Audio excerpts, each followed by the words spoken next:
bạn ấy sụt sẩyของបងប្អូនគ្នានៅបងប្អូនថ្ងៃនេះខ្ញុំណែនាំនៅតម្លៃឧបករណ៍សាប់ຂະຫນាត2ទឹកឲ្យបានល្អចឹងសម្រាប់បងប្អូនយើងចង់ដឹងតម្លៃបងប្អូនអាចចូលស្ដាប់បានអញ្ចឹងខ្ញុំចាប់ផ្ដើមពី2ទឹកមួយដាច់3ជាន់ក្រាស់នេះហើយតម្លៃរបស់វាមកក្រប55បងប្អូនចឹងសម្រាប់បងប្អូនត្រូវការសាប់ពីទឹកល្អនេះគឺអាចតេតងបងបានរូបរាងស្អាតបងប្អូនហើយសម្រាប់ DM ពីទឹកដូចគ្នានេះ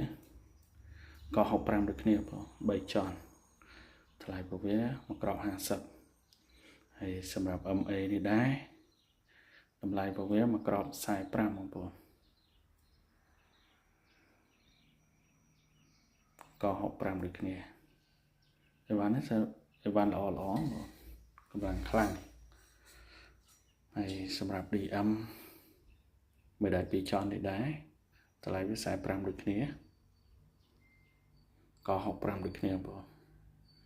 ហើយប៉ុងវាល្អបងនិយាយទៅបានអត់នេះគុណភាពវាល្អចឹងសម្រាប់បងប្អូនត្រូវការអាចទាក់ទងមកបានតាមរយៈលេខ Telegram ខាងលើក៏បានទាក់ទងតាមលេខក៏បានបងប្អូនហើយសម្រាប់ AE នេះបងប្អូន AE នេះក្លាតវាតូចជាងគេបងប្អូនគុណភាពវាក៏ស្ទើរជាងគេដែរតម្លៃរបស់វាមកក្រប25ហើយក៏មាន Mega Oyo មកតាក់6បងប្អូនមកក្រប35ក៏60 Mega នេះសលេងវាធ្ងន់ឲ្យបានល្អតម្លៃរៀងខ្ពស់តែគុណភាពល្អបងប្អូនហើយសម្រាប់ Egoy នេះដែរតម្លៃរបស់វាខ្ញុំលក់ធូបងប្អូនមកគុំ7រៀលចង់បងប្អូនត្រូវការ Egoy ខ្ញុំលក់ធូជូនធូមែនតើហើយក៏មាន Solo នេះຂະຫນាតមកតាក់បងប្អូនយីហោ D-set សលេងល្អហើយតម្លៃរបស់វាមកក្រប6រៀលទេបងប្អូនសលេងវាច្បាស់យើងអាចយកទៅរៀបជាមួយនឹងសាប់នឹងបាន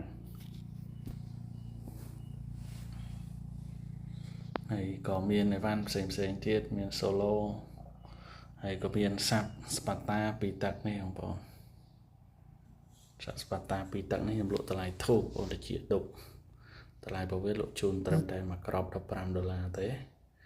ហើយតម្លៃនេះដែរអត់មានតម្លៃបោះដុំទាបជា